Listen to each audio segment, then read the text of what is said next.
Okay, about grazing. Two vocab terms are included in this slide. Leads us into another explanation. The College Board always asks about this, and there's just a few details that I need you to know. Grazing is any of the animals that we keep feeding outside. Cattle, sheep, goat, horses, deer, buffalo, pig, unicorn, whatever we have in a pen that's eating the ground. And we should probably say that a little bit of grazing is good. Sometimes when you cut down plants, it makes them root deeper so that they can recover. Grazing is not new. Plants have always encountered consumers, so a little bit of grazing activity can sometimes encourage the plant to grow better. A little bit of stress kind of helps them try harder, so to speak.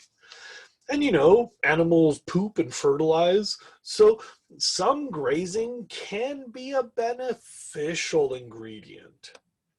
Grazing can remove dead debris. Grazing can lower the severity of wildfires. Grazing can spread fertilizer around. It doesn't have to be a bad thing. Those are good things to write down. But there is this thing called overgrazing, which you can imagine means you're just grazing too hard, like ate too much. You can either eat so much of the plant that it struggles to recover, like if you get down to the roots, the plant may not grow back any more green tissue. Or in some cases, you eat too many plants so that you've made a patch of barren soil and now plants don't grow there anymore.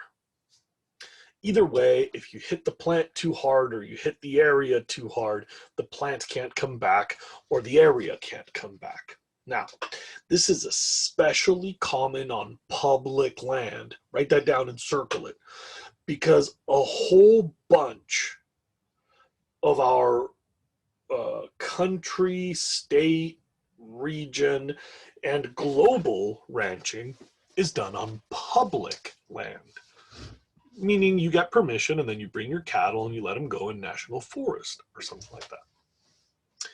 And here it kind of makes sense. If there's nobody there to stop those animals, it's not my land. What do I care?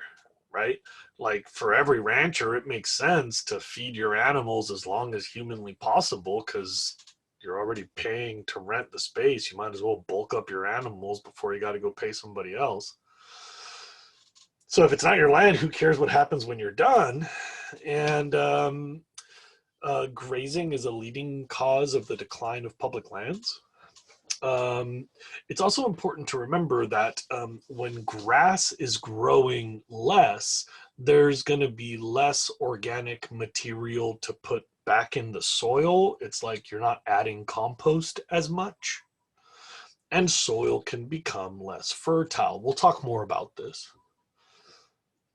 Keep in mind, overgrazing leads to, be careful, write this down carefully, the loss of soil quality and the loss of soil itself. Desertification is when quality goes down, so it becomes more like a desert. We'll get to that in a minute. Erosion means without anything to hold it down, it rains and all the dirt washes away. The country with the world's worst erosion, write this down, is Australia, world famous. The College Board always asks about this. And Australia had really severe erosion because they have the most meat consumption per human. I believe they're number 2, actually. I think my country's number 1, but anyway. Pause, go backward, make sure you got those notes. This kind of gets us into talking about soil. So I want to do a little mini lecture about soil. I'm going to stop this recording.